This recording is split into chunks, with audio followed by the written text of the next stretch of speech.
तो नरसिंह मेहता जी का जन्म हुआ। आपके माताजी पिताजी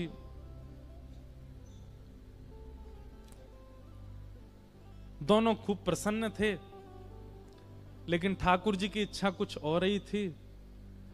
5 वर्ष के थे केवल श्री नरसिंह मेहता जी, और तभी उनके माता पिता दोनों भगवत धाम प्रस्थान कर गए। चिंता तो रहती थी कि बालक बोलता नहीं है, और अधिकतर ऐसा होता है कि जिसको बोलना नहीं आता वो सुनता भी नहीं है। तो नरसिंह मेहता जी ना सुन पाते थे ना बोल पाते थे, माता पिता दोनों चले गए। ऐसी स्थिति में नरसिंह मेहता, एक बात याद रखिएगा बंधुओं, परीक्षाएं बहुत होती हैं।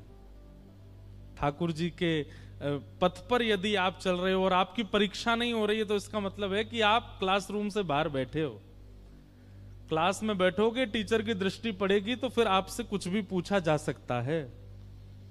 ठाकुर जी की जीवन रूपी परीक्षा में यदि आप बैठे हो, तो आपसे हर दिन एक प्रश्न किया जाएगा। प्रश्न मतलब आपकी परीक्षा ली जाएगी।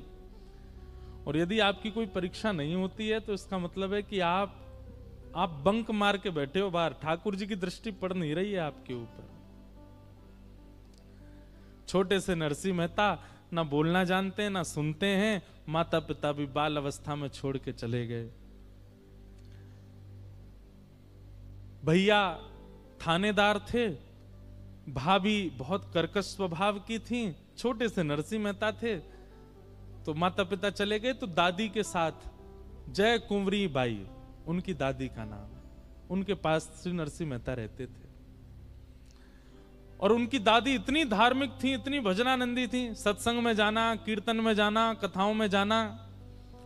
लेकिन सत्संग कथा सब कुछ करने के बाद जो कथा सुना रहे होते थे, उनके चरणों में नरसिंह मेहता को पधराती और कहती, कृपा करो, रूप दिया ठाकुर जी ने, स्वरूप दिया, छरेरा स्वरूप दिया, सब कुछ दिया, माता पिता छीन लिए इसके, मेरे पास रहता है।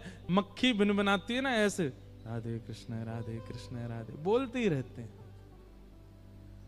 कहां तो बोले नहीं, और बोले तो केवल भगवत कथा, भगवत चिंतन।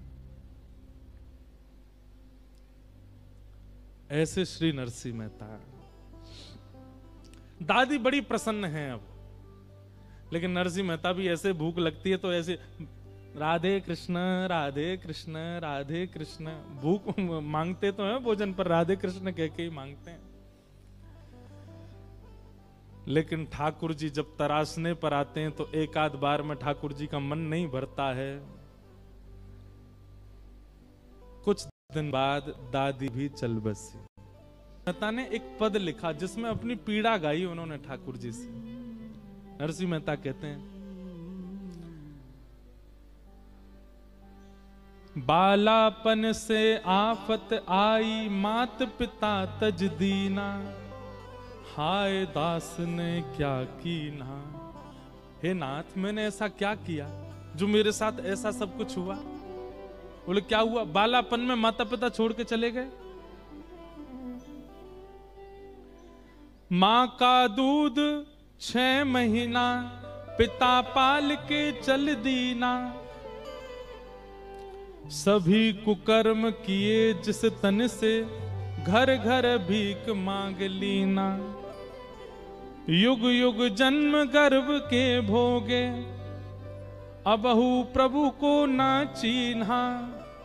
राज्य विभीषण रावण मुक्ति, भक्ति पवन सुत वर दीना, हाय दास ने क्या कीन्हा। आपने मुझ पर कृपा क्यों नहीं की नाथ, सब पर कर रहे हो। सबरी गणिका तारे कसाई, सबरी गणिका तारे कसाई, नरसिदास ने कहा की ना, हाय दास ने कहा की ना। मुझ पर कृपा क्यों नहीं है नाथ आपकी? सब पर अनुग्रह कर रहे हैं, तो फिर मुझे क्यों विसरा रहे हो नाथ? आज जब भाभी ने कर्कश वाणी बोली, तो पहली बार नरसिंह मेहता के नेत्र सजल हो गए। क्या मैं इतना अभागा हूं? बचपन से आज तक मैंने कोई सुख की याचना की नहीं, देखा भी नहीं, जल भी अब नसीब नहीं है। कोई खीर मांगी हो, 56 भोग मांगे हो, जल ही मांगा। मेरा जल मांगना इतना कष्टदायी बन रहा है।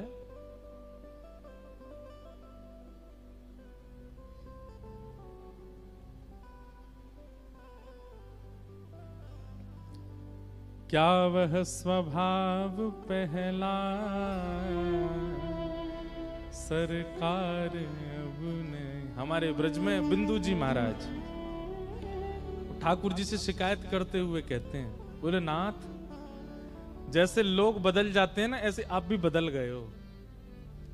बोले आपका पहले स्वभाव बहुत अच्छा था। बोले क्यों?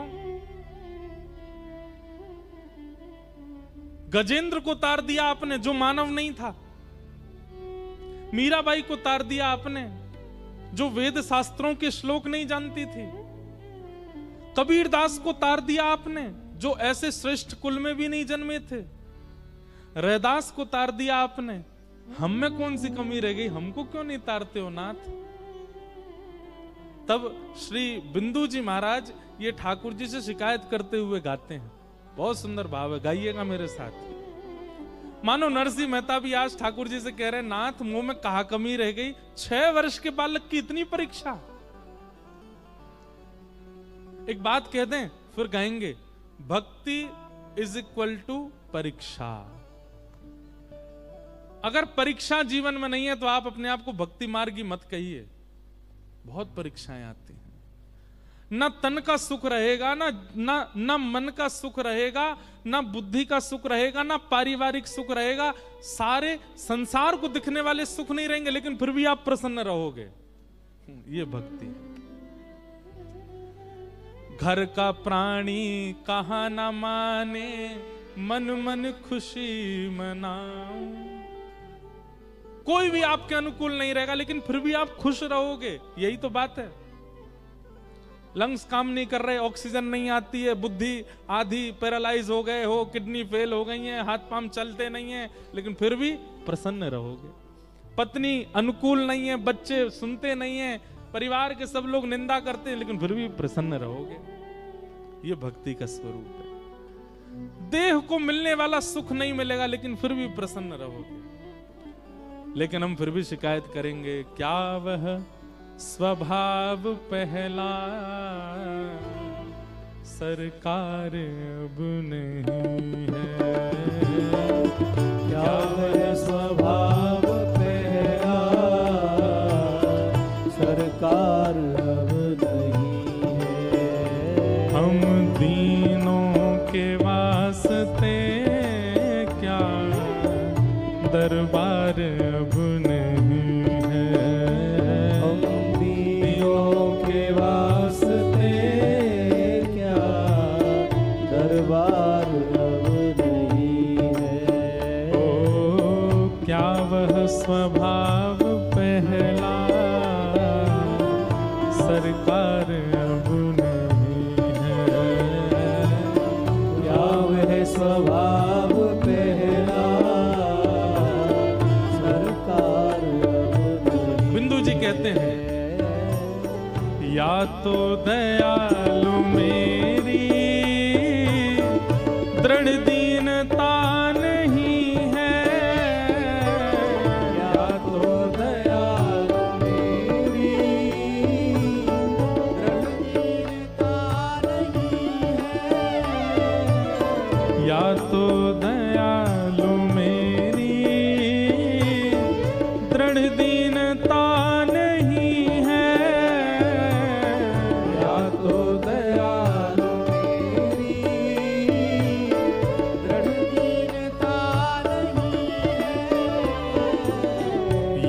दीनों की तुम्हें ही दरकार अब नहीं है?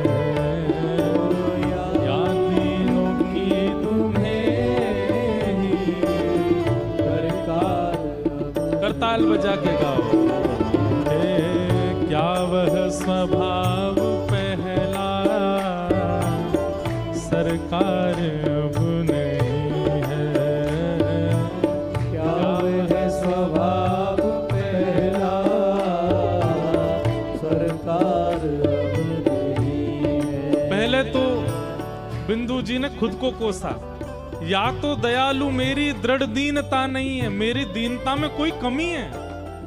लेकिन थोड़ी देर बाद कह रहे हैं नहीं नहीं मैं तो दीन पूरा हूं। लगता है आपको दीनों की जरूरत ही नहीं है आजकल, आपको भी चतुर लोग ही ज्यादा प्रिय लगते हैं, दीन प्रिय नहीं है। क्या वह स्वभाव पहला सरकार अब नहीं है, क्या वह स्वभाव पहला सरकार। बोल वृंदावन बिहारी लाल की।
थे जिस हृदय से आश्रय अनाथ लाखों, पाते थे जिस हृदय से आश्रय अनाथ लाखों, पाते थे जिस हृदय से आश्रय अनाथ लाखों,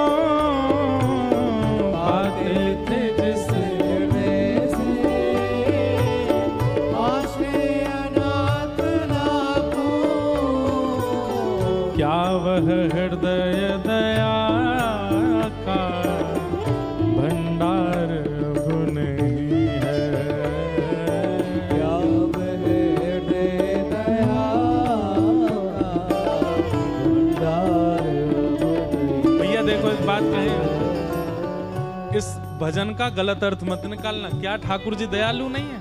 बहुत दयालु हैं, लेकिन उनका एक स्वभाव है परीक्षाएं लेने का। ठाकुर जी बहुत आपने पूरी योजना बनाई, 1 महीना पहले से हम अमृतसर कथा सुनेंगे, कथा में जाके बैठेंगे, कथा जाके सुनेंगे।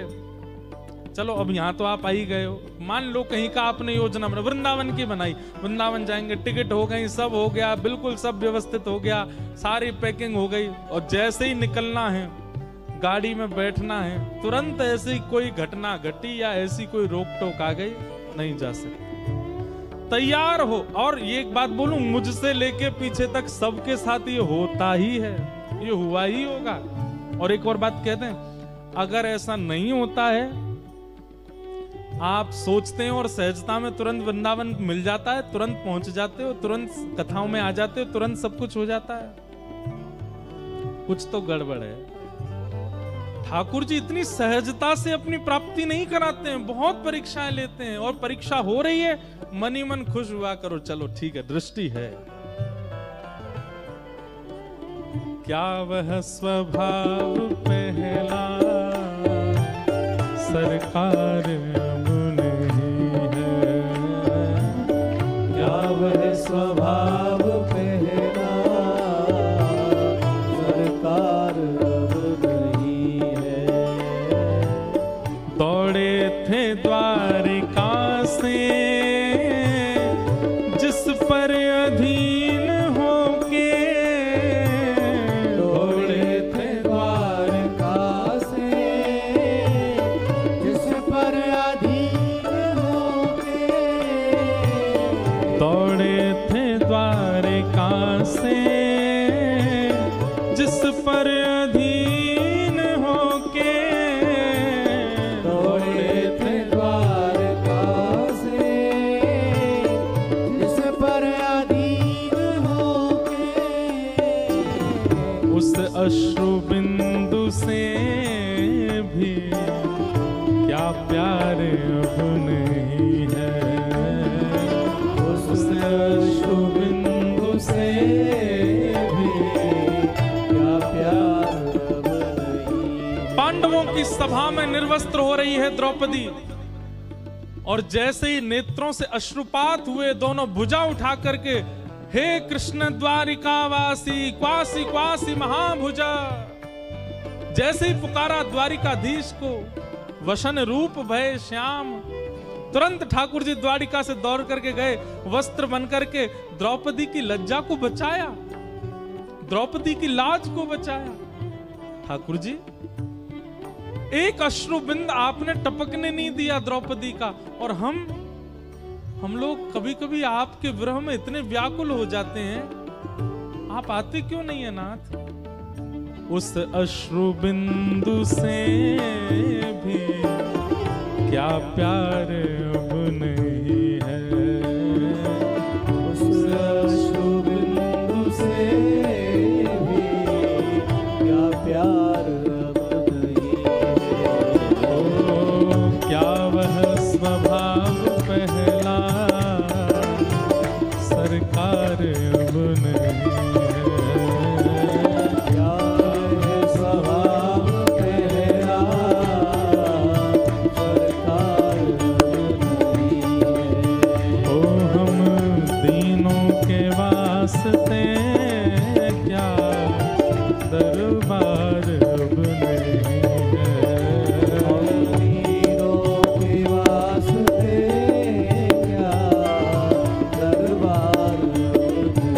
गोविंद बोलो हरि गोपाल बोलो, गोविंद बोलो हरि गोपाल बोलो, श्री गोविंद बोलो हरि गोपाल बोलो, गोविंद बोलो हरि गोपाल बोलो, श्री राधा रमण हरि गोविंद बोलो, राधा रमण हरि गोविंद बोलो, श्री राधा रमण हरि गोविंद बोलो,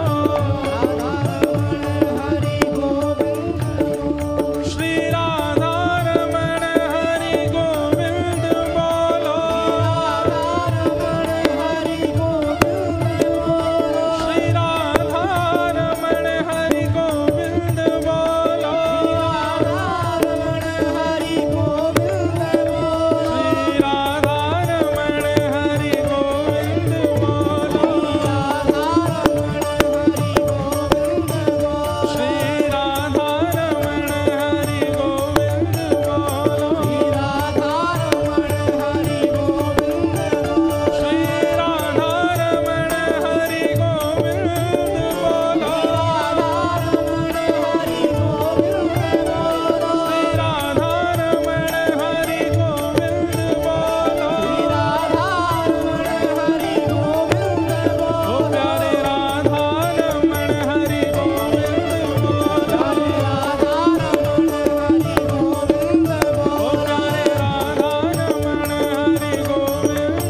ओ प्यारे राधा रमण हरि गोविंद बोलो, ओ प्यारे राधा रमण हरि गोविंद बोलो, ओ प्यारे राधा रमण हरि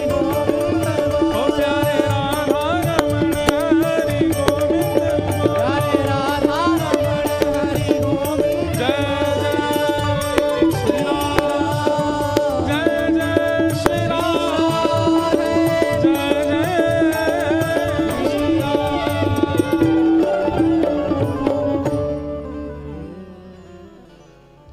नरसिंह मेहता की परीक्षाएं विश्राम नहीं हुई,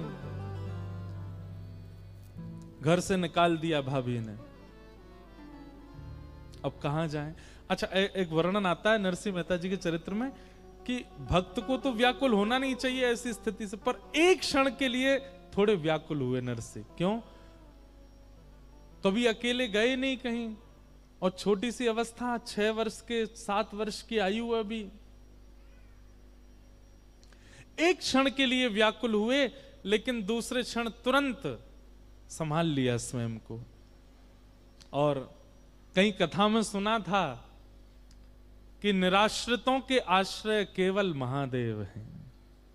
जिनका कोई नहीं, जिनका कोई आश्रय नहीं, उनके महादेव वो आशीश्वर हैं, सब पर आशीष बनाते हैं, सबको अपना आश्रय देते हैं। कहीं कथा में सुना था नरसिंह मेहता ने कि भूत प्रेत जिनको सब लोग भगा देते हैं, उनको भी नरसिंह मेहता, उनको भी महादेव अपने पास रखते हैं। नरसिंह मेहता बोले स्थिति तो मेरी भी यही है कि भाभी भगा रही है घर से, मैं भी चलूं। और तभी जूनागढ़ के जंगल में जीर्ण शीर्ण एक शिवालय, और छोटे से नरसिंह मेहता जाकर के वहां बैठ गए महादेव के पास।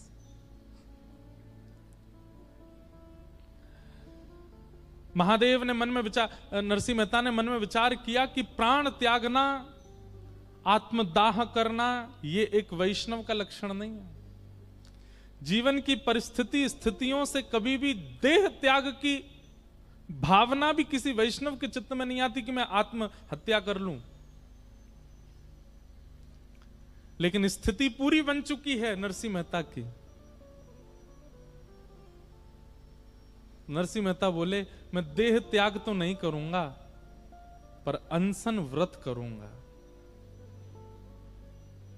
और महादेव के सामने बैठ गए।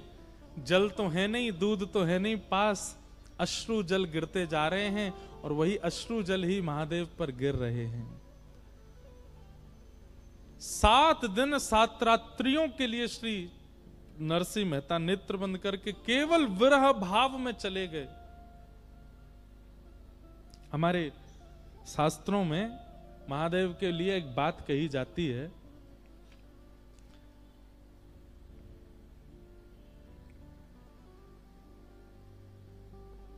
कि महादेव महादेव महादेवेति यो वदेत, एकेन शंभु प्रीता स्यात्, द्वाभ्याम शंभु ऋणी भवेत। इतनी सुंदर बात है, बहुत ध्यान से सुनना। हमारे शास्त्र कह रहे हैं कि एक बार यदि महादेव के सामने जाकर के दोनों भुजा उठा करके कोई द्रवित हृदय से, कोई आर्त हृदय से एक बार कह दे महादेव, तो महादेव अपनी योग निद्रा से, अपने ध्यान से तुरंत नेत्र खोल करके उसको देखने लग जाते हैं, और तुरंत महादेव लग जाते हैं कि इसकी पीड़ा क्या है, उसको मैं निवृत्त कर दूं, उसको मैं निवारण कर दूं। एक बार महादेव का नाम कोई आर्त भाव से कह दे तो महादेव उसकी समस्याओं को हल करने में लग जाते हैं। लेकिन यदि कोई 3 बार महादेव कह दे, एक बार में जब महादेव ऐसे हो जाते हैं, तो 2 बार और जब वो महादेव कहता है तो महादेव सोचते हैं अब तो मेरे ऊपर ऋण आ गया, अब तो इसने मुझको ऋणी बना दिया है। महादेवेत यो वदेत एकेन शंभु प्रीतायस्य, एक बार से शंभु महादेव इतने प्रसन्न हो जाते हैं। द्वाभ्याम शंभु ऋणी भवेत, 2 बार में तो महादेव पे ऐसा लगता है उनको कि मुझ पर ऋण आ गया हो। और यहां 7 दिन 7 रात्रि बीत गई, महादेव को एक बार भी ऋण नहीं लगा अपने ऊपर। छोटे से नरसिंह मेहता, नेत्रों से अश्रुधार गिर रही है महादेव के ऊपर। मैंने एक बात बंधुओं अभी पिछली कथा में कही थी कि किशोरी जी वामा क्यों हैं। वामा का अर्थ होता है उल्टा, जो उल्टा चलता है, उल्टा सोचता है, उल्टा करता है, उसको वामा कहते हैं। और हमारी किशोरी जी ठाकुर जी के वाम भाग में बैठी हैं, वामा। तो हमारे ब्रज के संत जन कहते हैं, बोले किशोरी जी वामा नहीं है, सामने आया हुआ दर्शनार्थी वामा है। और उस दर्शनार्थी पर दायना जो बैठे हैं ठाकुर जी, दाहिने अंग पर बैठे हुए ठाकुर जी कहेंगे ये तो बाम आए, या मैं काय को देखूं, जन का खा के आयो, का पी के आयो, कितनो गलत करके आयो, सबरे उल्टे काम करके आयो। तो वामा व्यक्ति जब आएगा, मतलब उल्टे स्वभाव वाला, उल्टी क्रियाओं वाला व्यक्ति सामने जब आएगा, तो उसको फिर वामा ही देखेंगे ना। किशोरी जी निहारते, मोहे तो भरोसो है तेरो रे किशोरी राज, साधनहीन दीन में राधे, साधनहीन दीन में राधे। तुम करुणामयी प्रेम अगाधे, तुम करुणामयी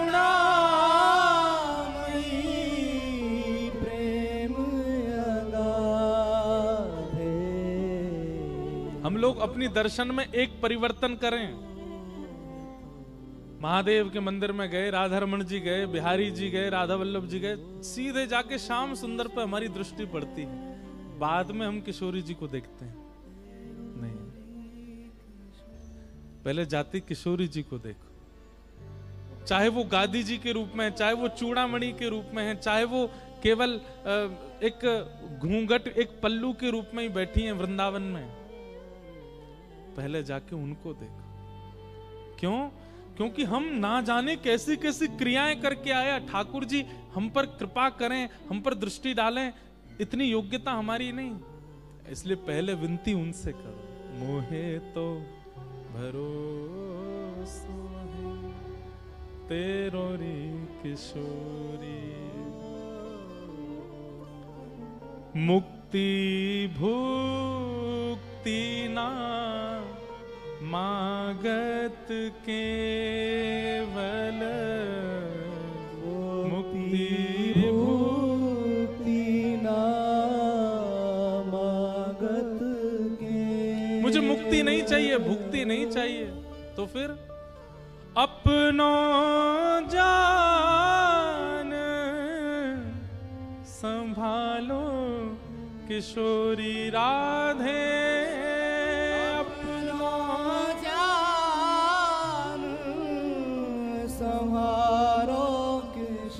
और संभालो भी मत। हम आपको पीड़ा नहीं देंगे, हे किशोरी जी, आप संभालो मत।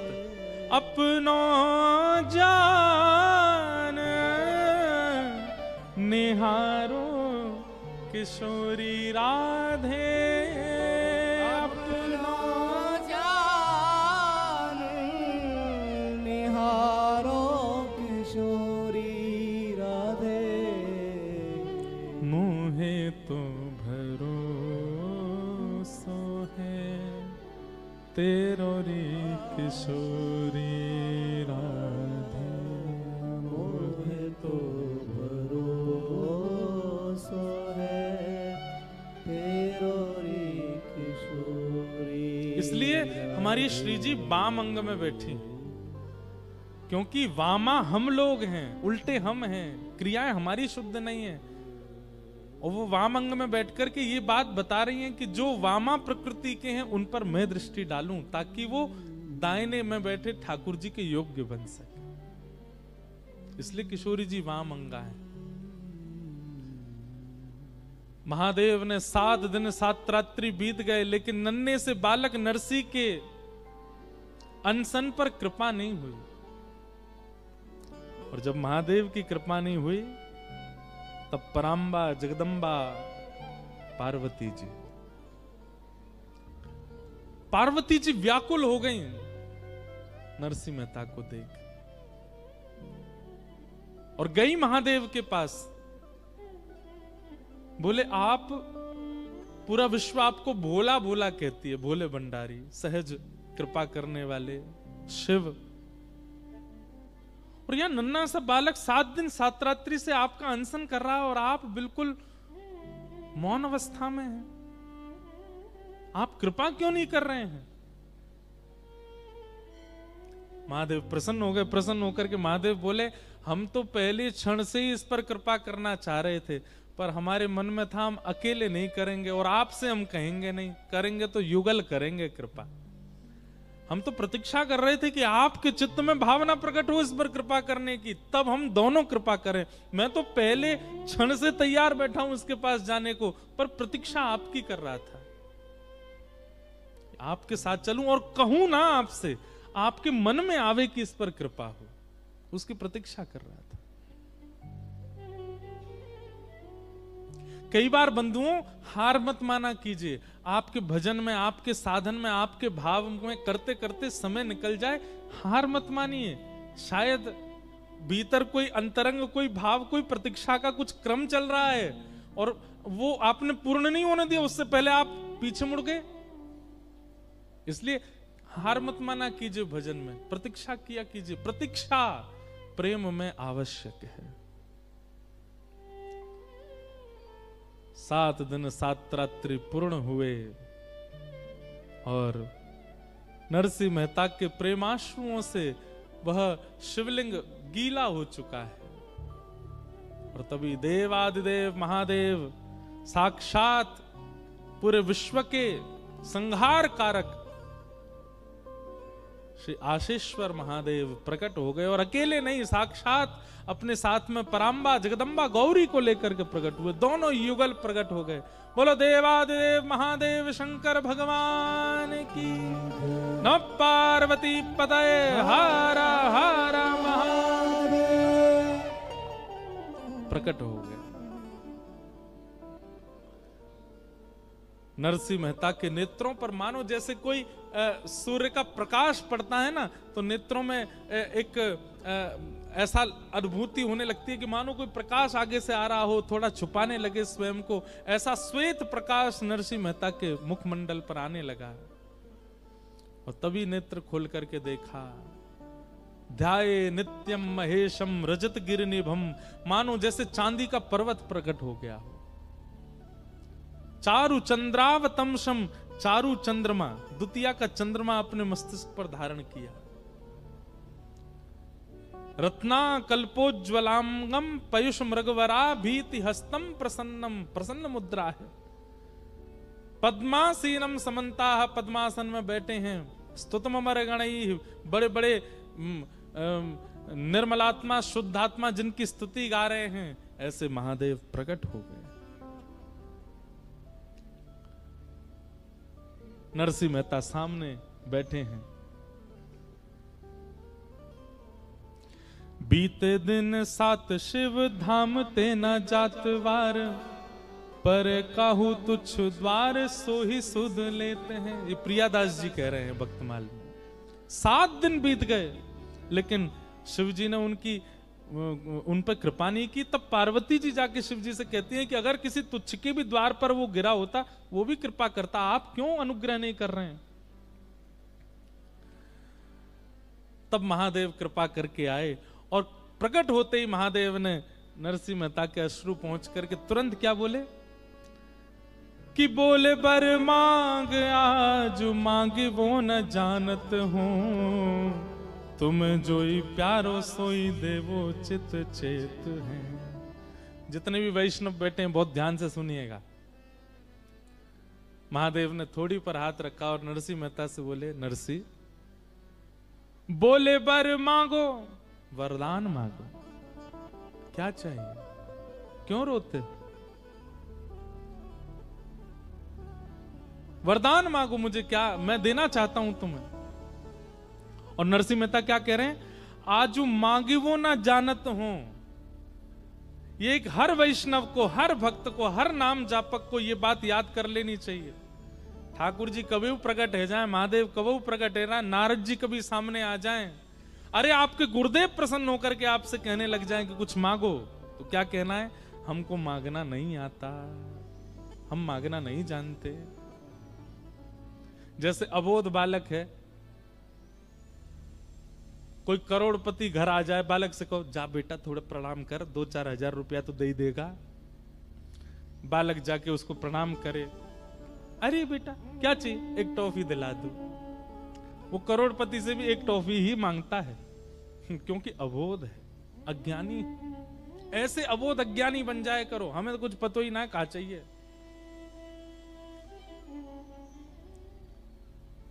नरसिंह मेहता बिल्कुल अबोध बन गए, बोले नाथ विवेकी व्यक्ति मांग सकता है, मैं तो अविवेकी हूं, मुझे तो कुछ पता ही नहीं कि मुझे क्या चाहिए।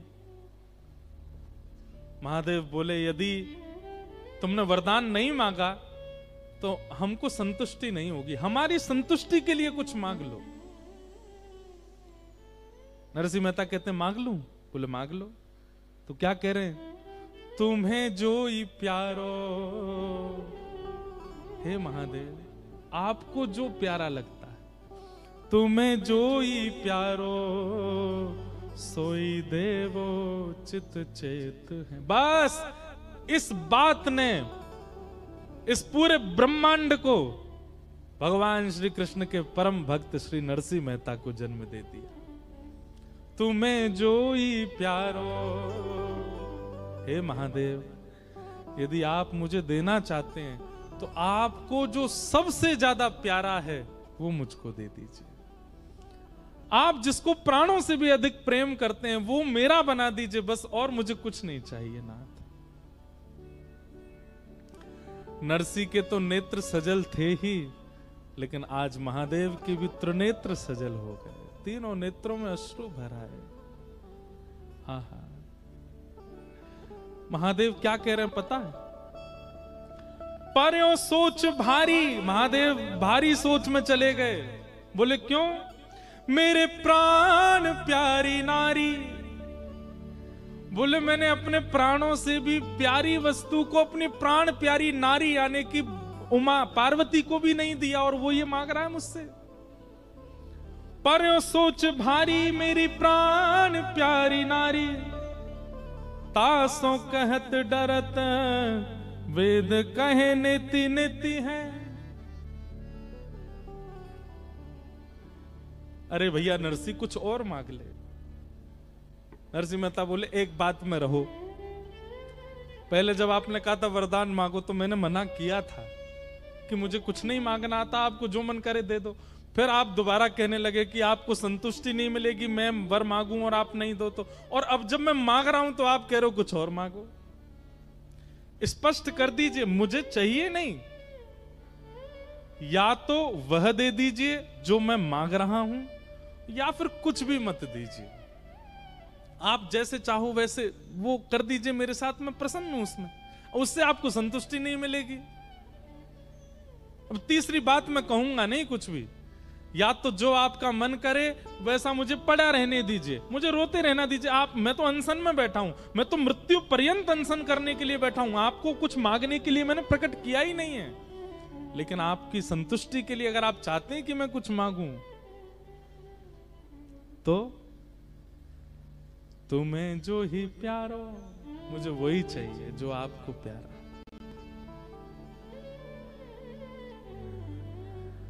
महादेव बोले इनको भी नहीं दिया मैंने, और तुझे चाहिए? बोले और कुछ नहीं चाहिए, बस यही चाहिए। आहा,